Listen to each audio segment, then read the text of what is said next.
Alright, so here's a quick unboxing, my first thoughts on the Sony A7RII Mark II. Now, the question is, should you buy this in 2017, given that the camera is going on 2 years old? Alright, just in case you're new to Sony, let's go over the unboxing first. Let's look at the bundle package that I have here. This one came with Creative Cloud for Lightroom and Photoshop. It's for a year, and if you're a Canon shooter like I am, if you have anything past the 5D Mark III, you will need to upgrade to Creative Cloud, as CS6 won't recognize those files from 5DSRs and Mark IVs, or even maybe I think an 80D. The contents in here are pretty familiar if you're a Sony shooter. The main difference is it comes with this cable lock here, which helps prevent the cable from pulling out of the sides, and the great thing is it comes with the charger. Now that seems like something that shouldn't be great. It should seem like something that just comes with the camera, but every Sony body that I had prior did not come with one. And the really good thing is they come with 2 different batteries.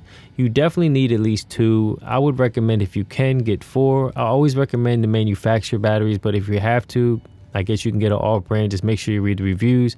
As personally, I haven't had any good circumstances using off-brand batteries. Now the body feels pretty nice in hand. It looks and feels very similar to the A7 Mark II that I used to own, and the difference is now you have microphone inputs, headphone inputs, you have the HDMI, you have the multi-input device on top, 4K features, larger sensors, amongst other add-ons. Now the camera feels very nice in hand. The record button a lot of people don't seem to like, but it's fine for me. 3-inch tilting display. For photography purposes, the way the display it tilts is just fine. The only thing you may not like about it is if you want to do selfie mode for something like that. The viewfinder is great, it's big and clear inside, and it works very well.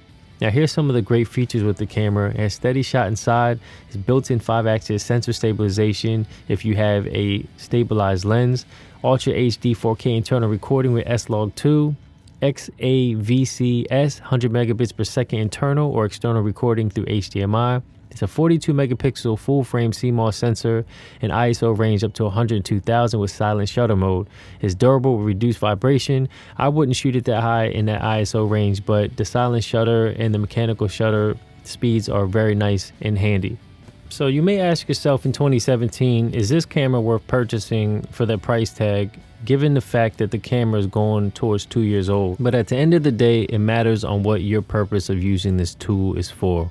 So if you're investing in this tool to only think about selling it, maybe it's not the best choice. But if you're investing in this tool to actually use it, then you just have to make sure that it fits your needs and your wants. Ergonomics can be a little tricky coming from different manufacturers, but just like anything else, you can learn to go around these cumbersome issues. Now, unless these issues become actual issues in real world use and slowing your workflow down and being productive, I would suggest you find a workaround or find the right tool for the job. In my other video where I talk about how I switch from different brands, or not necessarily switch, but went in between different brands, I kind of talk about this in more detail in that video, and maybe it'll give you a better insight if you're a person looking at Sony or you're already a Sony user thinking about a different brand. I don't really suggest people jumping ship all the way and just switching brands completely and get rid of your existing gear just because new technology comes out, because it will always come out and you'll find yourself constantly switching back and forth,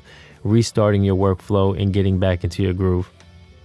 If this was helpful at all, please hit like and subscribe, and make sure you hit that notification icon to get future updates on future videos, or visit www.howtoandreviews.com.